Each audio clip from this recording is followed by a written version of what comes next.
My 6-year-old son, Finn, is really funny. And he's quick, too, which makes everything he says even funnier. And then one day I noticed he was really thinking before speaking. And I asked him, "Honey, what's going on?" And he said, "I couldn't think of something funny to say." "Oh, what makes you feel like you need to say something funny?" And then he confessed, "You always tell me I'm so funny, so I feel like everything I say has to be funny." I had given him a singular identity, Funny Finn, and he was committed so hard to this identity that it was taking over his little life. I knew I had to dig him out of that hole right there. And here's how I fixed it. I told him, "Finn, you're not only funny, but you do say some really funny things." We turned funny into something he does instead of something that he is. And that allows him to be so much more.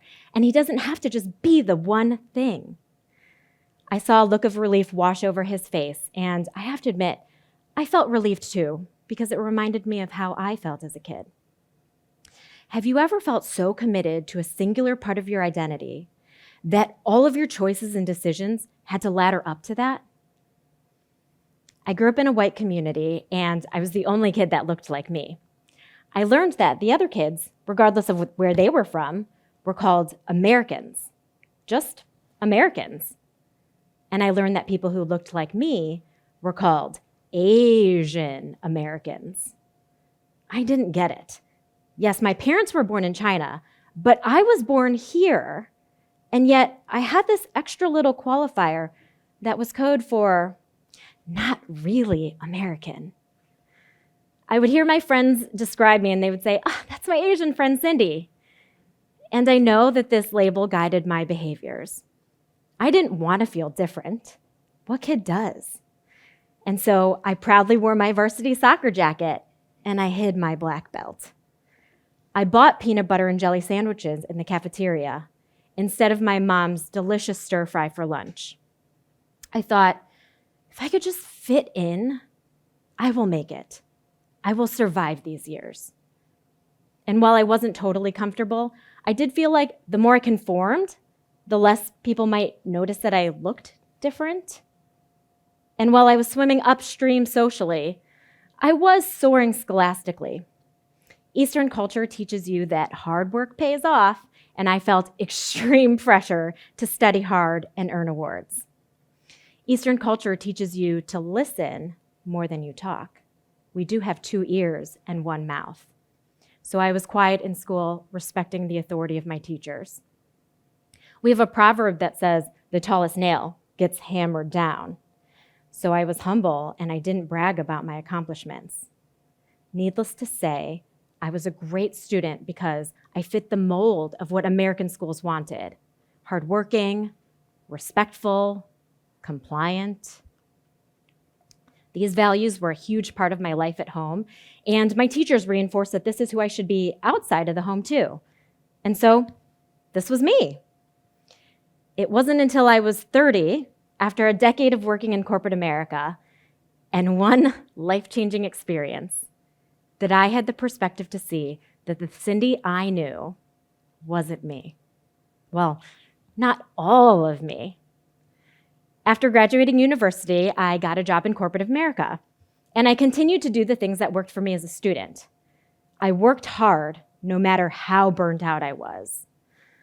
But cycle after cycle, I was passed over for promotion.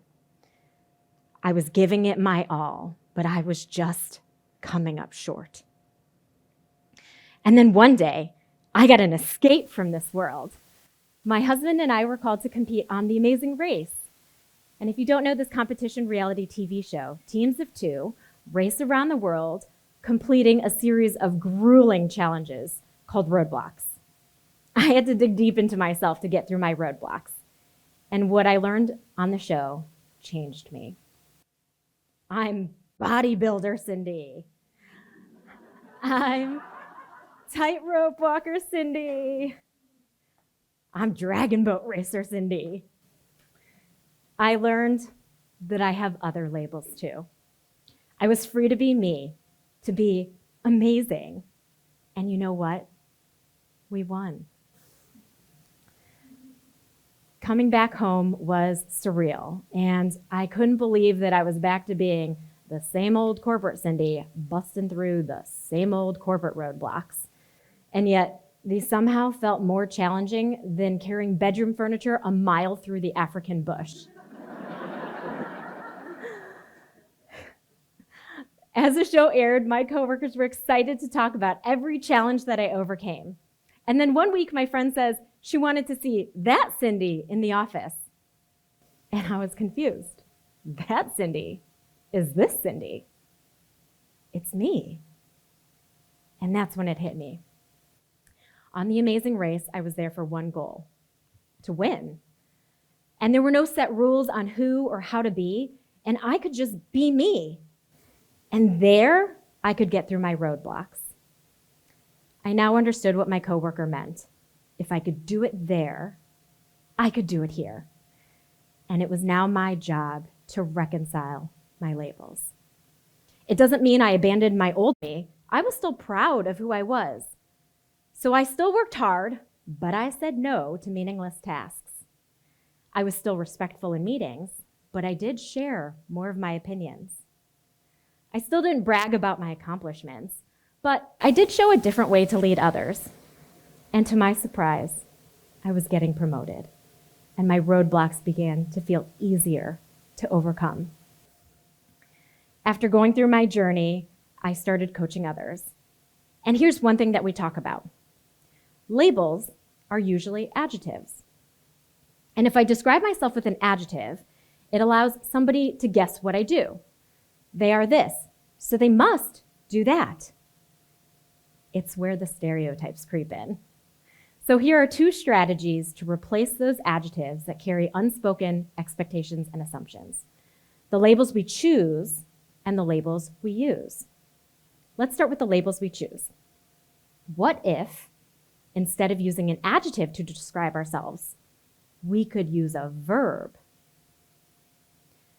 A verb is literally what we do. So why let someone guess the story when you can just tell them? And here's how that looks.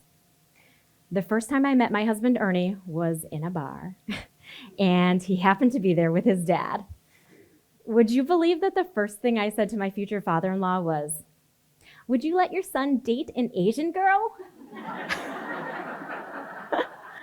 I led with the adjective, and that allowed these total strangers to guess what I do. So I talked with Ernie for a bit, and when it was time to leave, I handed him my business card that said, MBA candidate, Kellogg School of Management. If I could go back in time, I might ask, would you let your son date someone studying for their MBA? The language changes from I am Asian to I am studying for my MBA, and that's the difference. Okay, what about the labels we use? Labels can be helpful in identifying people. So again, what if we could replace the adjective with a reference point to identify somebody? Here's how that works. My oldest son, Maverick, has two friends named Zane. Two Zanes. It might be common to call them Indian Zane and Muslim Zane, but we are breaking that cycle. Instead of a whole new generation of Asian friend Cindy, we're trying something different. So Maverick met Zane, whose grandparents came from India, in first grade. And in second grade, Maverick met Zane, who observes Ramadan. In our home, we just call them Zane from first grade and Zane from second grade. We can now identify the Zanes without attaching a label that carries expectations and assumptions.